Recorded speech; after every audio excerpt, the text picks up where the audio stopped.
Yes, Sri Suresh Prabhu. I can only allot, I am very sorry, 4 minutes. Sorry, sir. Only 4 minutes, please.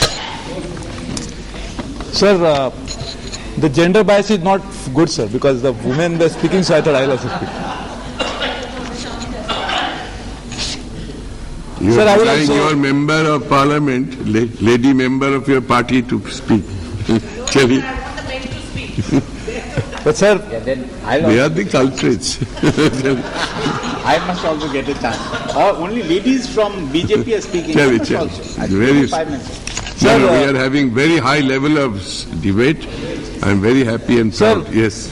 so let me join my other colleagues in not only supporting but also complimenting the minister for bringing this legislation.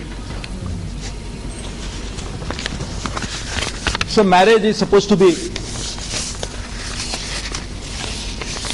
a conjunction of two souls, two families, and beginning of a new life of two individuals.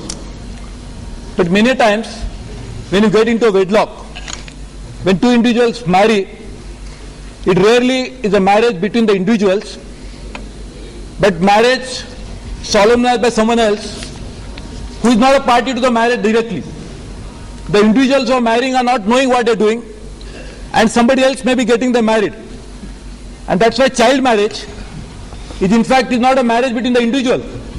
It is a connivance, a conspiracy hatched by others who are going to reap benefit out of this arrangement. And therefore the people who are getting married, rather than beginning a new blissful life, are actually going to have a torturous journey ahead of them. And therefore this type of a marriage has to be stopped, nipped in the bud, and that's why the law is the beginning of a process which will actually help the people to not to engage into such arrangement which will actually create problems for them. So therefore, as I said, I really support the bill and also compliment the minister.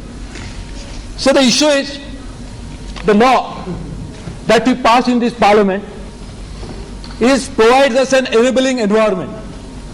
It only helps us to deal with a situation legally. But that should not be an end in itself.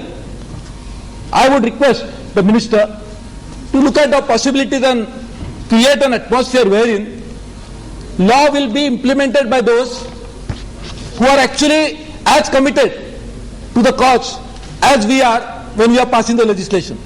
We have always seen that there is a huge gap between the spirit of the law, the letter of the law, and finally what we see at the end of it as the implementation of law.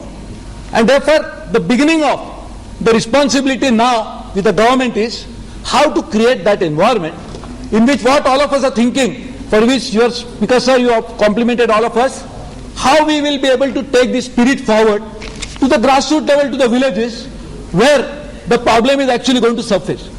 We all realize it, we feel about it, we are sensitized about it, but they are the ones who are going to take action on it. And therefore that's my first point, how to get into it. And there sir I would like to make some suggestions. So in the last session we passed another law, very welcoming, very forward looking, very progressive legislation that was dealing with domestic violence. So we are already dealing with the problem of child marriage is one part, child labor is another part. So domestic violence is one, child labor is another issue, child marriage is third manifestation of the same problem. I feel you create an institution at a district level, maybe eventually at a level of local self-government, Gram Panchayats, wherein at least one person, maybe elected by the villagers themselves, will look into all these issues in a comprehensive manner. The ministry will have to play a role of training these people. Unless you train these people, it is really not going to happen. Because to expect them that you should be sensitized, you should do this, is not going to really work.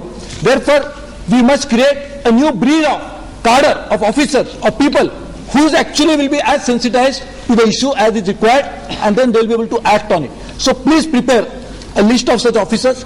You have left it, I was reading the law, you are right, rightly so, you have left it to the response of the state government. As you are aware, the state governments are supposed to create family courts. How many districts of the country have family courts? How many of those courts have got judges?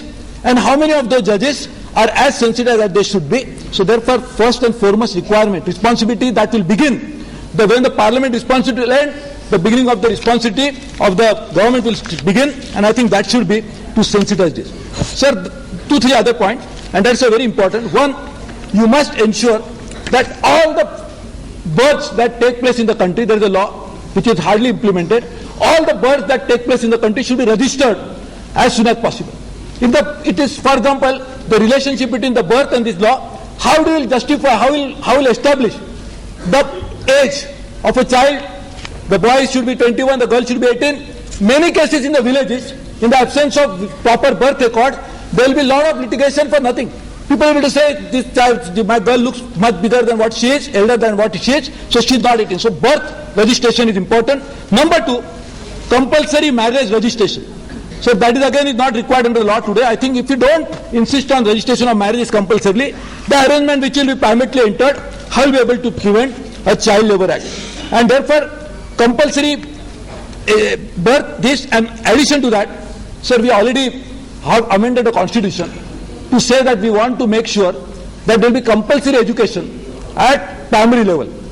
I think this is about the time that we really introduce this spirit that we already passed the law into a proper implementable fundamental right given to all the citizens, so that there will be compulsory education at least till the age of 15, so that automatically a child who is going to enter into a marriage will be able to make an informed decision, informed choice, and therefore, so this will be required.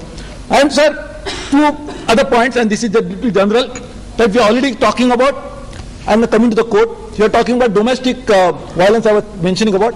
So why not create a compulsory, at least for taluka, a proper court which will deal with issues related to family, related to interpersonal relationship, which does not affect the society. So these are the issues which should be handled in a very delicate manner. We should not leave it to the district court in which people will be coming and there will be criminal will be tried, as well as such issues will be tried. So these are the issues which should be dealt with a lot of care and caution, and therefore we really need to create that. And so if you want to really take care of all these issues, the fundamental problem that persists, which actually gets manifested into such societal problem, is a socio-economic conditions of the people.